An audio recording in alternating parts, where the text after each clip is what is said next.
40.000 visitatori all'anno, con 25.000 bambini che impazziscono letteralmente fra le discese in gommone sul Brenta e le esplorazioni nelle fantastiche grotte di Oliero.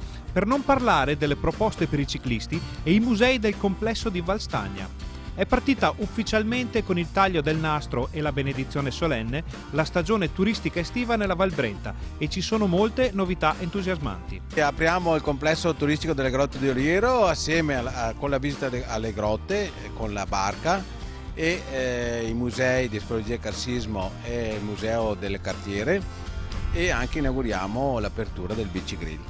La novità di quest'anno è proprio il Bicigrill, che offre agli amanti delle pedalate la possibilità di avere un vero paddock nel quale sistemare eventuali forature o piccoli inconvenienti tecnici, e se la fame si fa sentire, spazio ai vettovagliamenti sui tavolini all'aperto con magnifica vista sul Brenta. La stagione parte però dopo un inverno molto complicato dal punto di vista climatico. Inizia oggi dopo un inverno difficile, dopo i danni subiti il 29 ottobre. Sembra che siamo collegati all'Ipa di Asiago, un po' di vento sia arrivato anche in valle, ha fatto parecchi danni al parco.